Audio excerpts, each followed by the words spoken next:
Hello, my shawty baes. Hello, my besties. We are back with another reading vlog, and I am so excited for this one because I'm going to be reading 3 of my most anticipated dark romance reads of the year. We've got Psychotic Obsession by Lee Rivers, Kiss the Villain by Rena Kent, and Scythe and Sparrow by Bren Weaver. These are 3 of my most anticipated dark romance reads of 2025, and this is going to be a non-spoiler reading vlog. You know how those work over here. If you don't, let me inform you. I read the book with you and give you no spoilers. However, I do give you some out of context quotes and reactions and thoughts and feelings. So if you don't like that, this video is sadly not for you. But if you do like that, then stick around. Let's get started. I am about to start one of my most anticipated reads ever, Psychotic Obsession. It is Sunday. It is currently 5 p.m. I slept all day. Guys, help. I slept all day. And now I just put liquid IV in this water bottle with water because that's apparently good for headaches. And I have a huge headache because I slept all day. You know? But I was just so tired at the end of the day. I'm just a girl. I'm gonna start Psychotic Obsession. Guys, I'm so excited. So it's Sunday, it's 5 p.m. and I have nothing but time. Like all the time today is gonna be used for reading this book. So how much am I gonna get through it? I don't know. This is strawberry lemonade. Let's try it. That's really good, actually. This is Tobias' story, okay? And we bag it. We are very nervous. We being me. And by nervous, I mean terrified, okay? Because I know damn well that this doesn't have a happy ending until way later. It's like this book is not gonna end in a happy ending. We're gonna read it. So you're coming with me. You fucking have to. I'm sorry. Guys, I'm already so fucking excited. I'm gonna die. The thing is, I only read like 50 pages. I already highlighted everything. I didn't know this was like doctor assistant reverse age gap kind of vibe. I'm gonna read the prologue to you because I fucking have to, okay? There are like no spoilers or anything, so if you haven't read this book, it's okay. But let me just read you this prologue. There's one thing controlling everything and anything in life, an emotion so strong it can completely debilitate us. It overwhelms all our senses while we turn a blind eye to the toxicity surrounding us. Love. I always saw it as a romantic word to describe appreciation, loyalty, passion, a healthy relationship that could lead to marriage and children. Movies and novels always paint it so perfectly, and some people are so lucky to find that type of love. In reality, it's not all sunshines and rainbows. I had absolutely no idea it could drive someone so insane that the raw emotion between two lovers could result in complete and utter carnage, that it could rip apart your identity. I didn't know what it felt like to live as a vessel while the world around me continued to spin. Yet I could see it in his eyes many times, those deep, penetrating, innocently intoxicating blues, burning into my psyche with each slow, carefully controlled thrust. With a mixture of seduction and false promises from that 4-letter word, he would fuck me into oblivion, taking out every inch of my body as I submitted to him. He wanted to own me, and I let him as long as I was able to own him too. He was mine and I was his. Being in a toxic relationship is pretty bad. Being in love with a psychopath is way worse. Love is dangerous, trust is a weakness, possession is a toxic game. The devil himself delved into my mind and whispered he was everything I ever needed, wanted, craved, and I listened. He loved me just in his own screwed up, deranged way. I was everything to him, but that led me to being pulled onto the goddamn stage with the bastard himself. He tormented me while everyone else judged our relationship the way he wanted. They were blind. We all were. Everything between us was going so well, or so I thought. When his mask dropped, the telltale signs to control grew even stronger. The destruction wreaked by his mind messed with me in ways I struggled to explain. Physically, he would never lay a finger on me, but mentally he destroyed my soul. His twisted thoughts led to so much devastation, such unforgivable consequences. Does Tobias Mitchell care? No. Unless it involves me, nothing else mattered to him.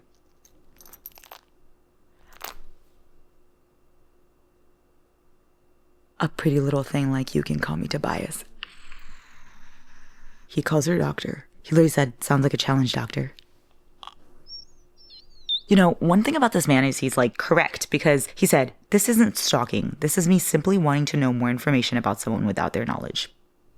I mean, valid. He's literally worried that he's like a little older than her. He's literally 1 year older than her. No, rewind that back. Let's stop forward. Can't wait to read that. He's a little worried that he's younger than her, 1 year younger than her. And so he's like, I don't know if she's going to want to date me. And he said, she didn't seem too bothered when I told her my age before. Her birthday's in May, so we have a month where we're the same age at least. Maybe I can approach her in April and there won't be an issue.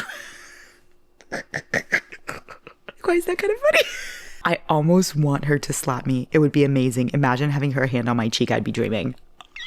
Guys, I just started this. I'm obsessed. I'm a psychotic obsession. Is this fucking play about me? I feel a disgusting obsession coming. Like, this is making me feel how Edge of Darkness made me feel. And it makes sense, obviously, because it's literally part of the same series. Like, I would not read this if I were you, if you didn't read Edge of Darkness. Like, you have to read Edge of Darkness, then Psychotic Obsession. And if you want to read before Psychotic Obsession, Little Stranger and Little Liar, that would be great. But if you want to read Little Stranger and Little Liar after Psychotic Obsession, that could also be a thing. But you have to read the whole thing for you to like fully grasp the feelings that this universe gives you.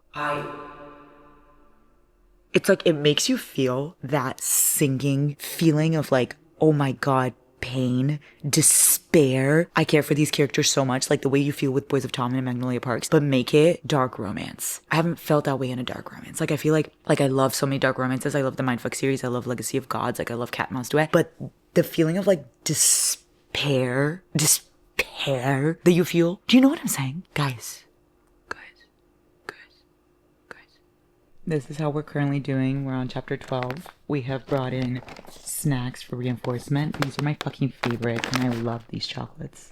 Guys, I think I'm a snack connoisseur, okay? I think I'm pretty good at choosing snacks. These are my favorite chocolate right here. Look, these. These are the fucking best chocolates ever. I'm obsessed. I also love Kinder Buenos. And then, you know what? I'm also a Mounds lover. Guys, I'm a Mounds lover. Did you ask? No. But that's what's going on this Sunday night. I have like 4 hours left of this book. Oh, agony. Oh no. It's so fucking good. Look what just arrived. I'm gonna transfer every single annotation I have so far from my Kindle to my paperback because I'm that obsessed. It is currently midnight. It's midnight and I'm gonna finish Psychotic Obsession because, guys, I need to. I've been down so bad thinking about it all day, and I was gonna finish earlier today, but then I wanted to dedicate all my time to it and I was busy, so I'm sat now and I'm ready and I'm really fucking excited. Things are not going well. It's like I knew where the story was gonna go because I read Edge of Darkness and I somehow still wasn't prepared for what's happening.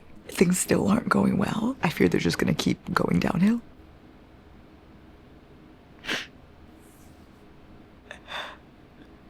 We're gonna read the ending together, guys, because we have to. It's literally 2 a.m, but I don't care. We just have to. Shh, everybody's sleeping. I promise I won't let them hurt you. Don't you dare fucking touch her.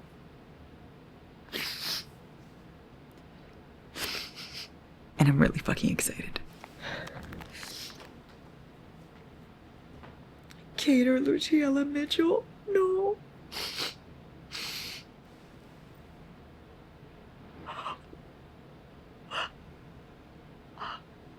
You're everything to me. Are we forever, Arya? Do you want us to be? I love you more than life itself. I'd die for you if I had to. Will you show me how to be a good dad? Of course.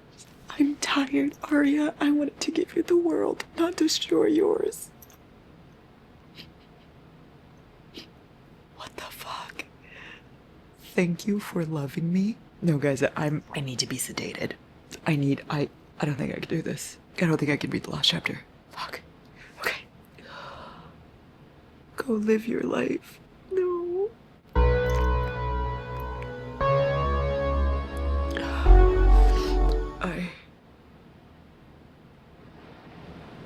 I think I'm going into cardiac arrest. I literally don't even know what to say.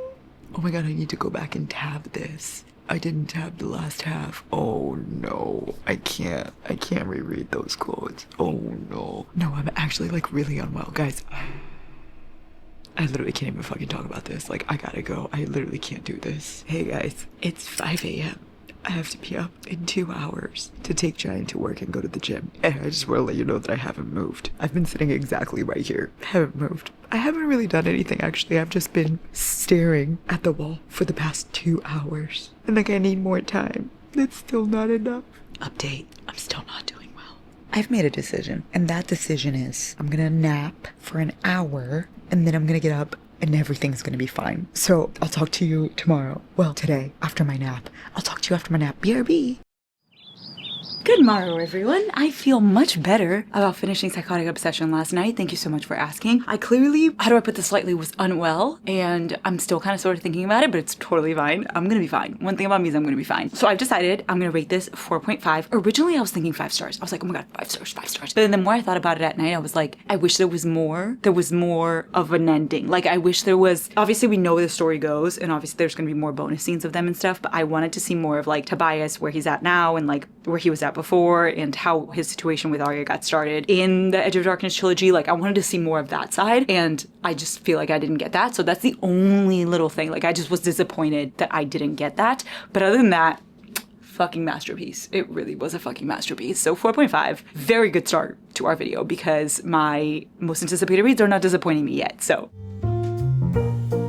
besties, I am about to start cleaning my house because everything here is a fucking mess. So I'm gonna listen to Kiss the Villain as I clean, and I'm so excited because the narration is apparently like full cast. So every person that's talking is gonna be a different voice actor. So I feel like I'm gonna be there in the moment. You know what I mean? So I'm gonna listen to Kiss the Villain. I'm very excited for Gareth and the professor. What's his name? Caden. I'm so excited. Mark my fucking words. If I don't like this, you may never hear from me again. So I've been cleaning the house, as I told you, while listening to Kiss the Villain. I've gotten so much done, so much of Kiss the Villain finished, and so much of the house cleaned. This is why I fucking love audiobooks. Also, it's a full style narration, like it's a full cast. Each person has their own narrator, which I'm really enjoying. I think I already told you this. Did I already tell you this? I'm getting, what is that thing called? When you already know something that has, when something already happened and you're feeling it again? Nostalgia? No. What is it called? Deja. I'm getting deja because I remember telling you that, didn't I? Okay, anyway, I wrote some notes. Are you ready? I wrote, a serpent's party, slay. Julian is the head of the serpents, question mark? Why did I not remember that? Am I okay? Why did I not remember, like, Julian at all?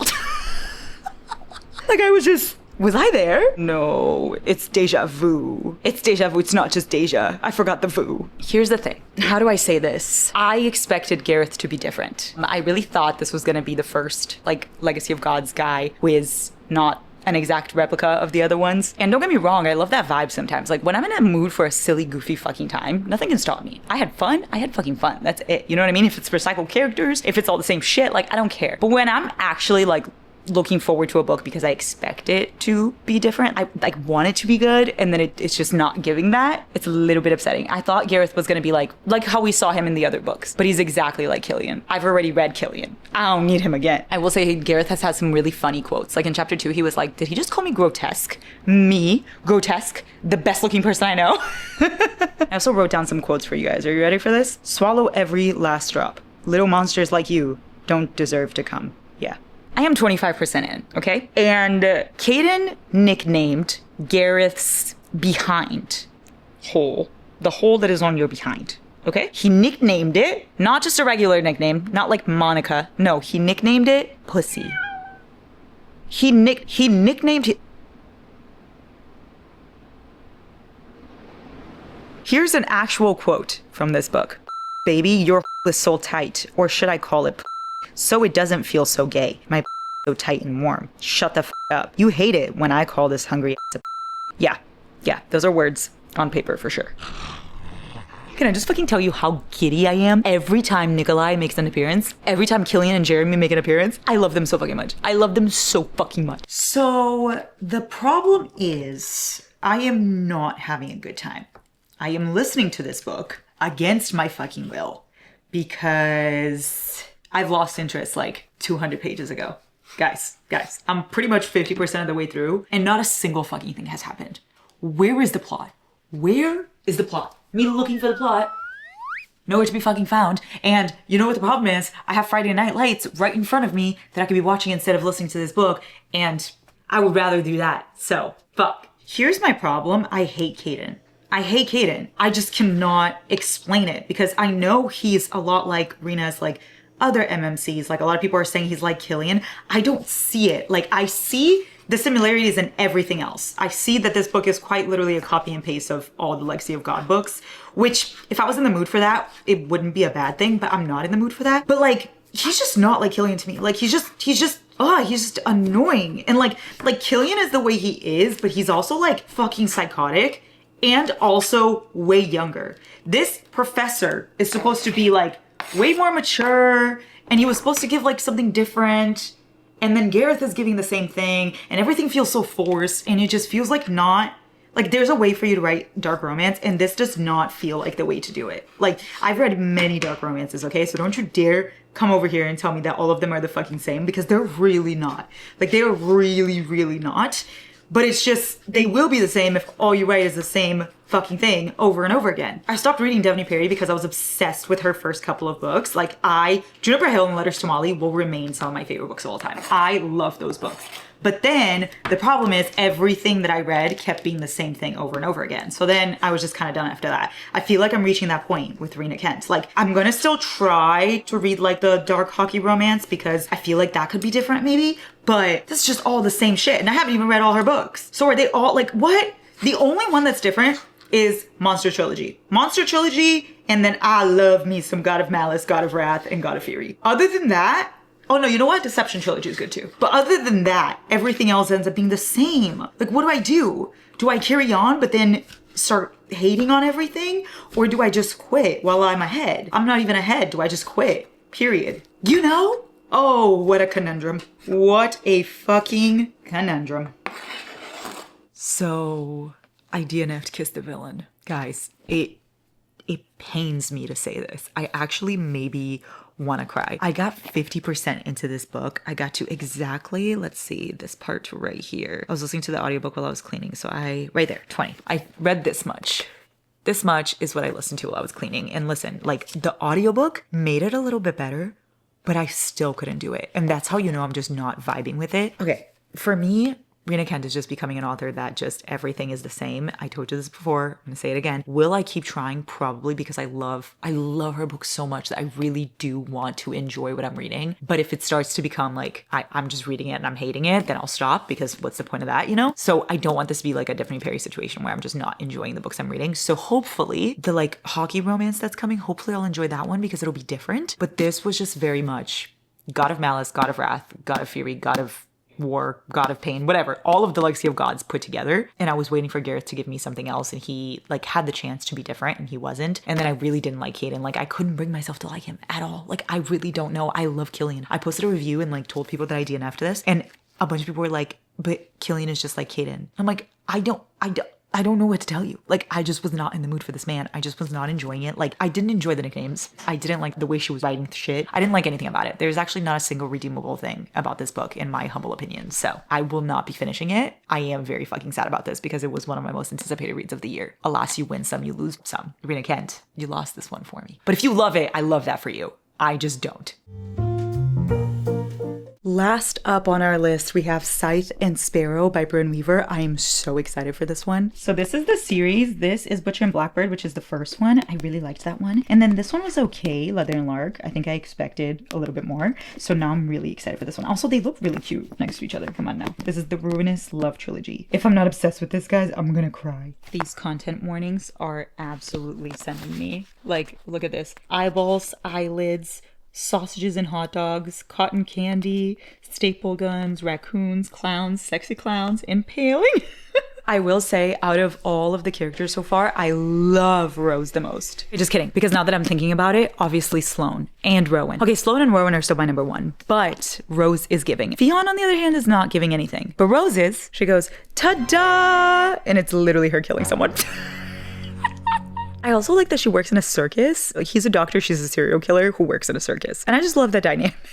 I will say, going from murder to crochet is a very interesting choice. I'm a fan, but it's a very interesting choice. The problem is I'm just not obsessed with them as a couple. I'm obsessed with her and he's just there, but I'm not obsessed with them together.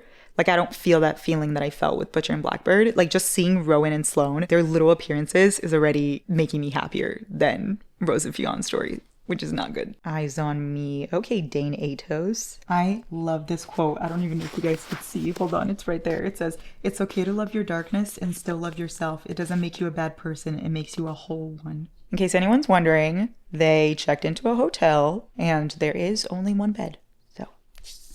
Guys, she's literally so me. She makes a joke about like her grandma being dead, and he's like, "Oh, I'm so sorry for your grandma's passing." And she's like, "Don't be. She's having a great time in her afterlife. She's living her best life." It's literally me. I can't believe I forgot to talk about the part where she literally sends him a pin to her location so he can help her hide a dead body, because he told her that she could call him for any trouble whatsoever, and apparently that's what trouble whatsoever is. There's a second epilogue. I have to go like reread some scenes in Butcher and Blackbird to remember what the fuck's going on. But it like gives you crumbs of what's gonna happen next, like what Bryn Weaver has up her sleeve for maybe a next series or something. Wait, okay, she ate that up. Thoughts and feelings on Scythe and Sparrow. It literally only took me a day and a half to read this book. That is how fucking quick it is. I was also listening to the audiobook, which is really fun because it's like duet narration and they narrate it together and the guy has an Irish accent. So that kind of slayed. Anyway, it was really bingeable, really easy to read. Did I love it as much as Butcher and Blackbird? No, I didn't. But I still loved it. I still really had a good time. It was just a fun read. It just wasn't Butcher and Blackbird. It didn't change my life. You know what I mean? So I'm rating it 3 stars. It was super fun. I loved the ending. I really liked the second epilogue. It had just something special to it. And I really liked the audiobook and the narrators. And like, I love reading a paperback. You know what I mean? Like, I love just holding a paperback and reading it instead of grabbing my Kindle. And that's what I did with this one. So I had a good time doing that. 3 stars. Yeah. I feel like that seems fair. 3 stars. 3 stars. Yeah, 3 stars. Well. Look what the cat dragged in. I don't know why that was so much cooler in my head. Guys, I have officially finished my 3 most anticipated reads of, well, my 3 most anticipated dark romance reads of 2024. I feel like I have some other ones coming out soon, but these were like the ones I was most excited about. So, you know, we went through Psychotic Obsession together. That ended up being a 4.5 stars. We went through Scythe and Sparrow together. That ended up being a 3 star. And then we read Kiss the Villain together, and that ended up being a DNF. So we did have some disappointments, okay? But we also had some good times, and we also sobbed our heart out. So I would say overall it was a great reading vlog experience. Yeah, I'm gonna stick to that. Let me know if you guys want to see any other reading vlogs or any books specifically that are like coming out or something that you would like me to vlog, and I shall do so. I love you guys so much. I hope you enjoyed.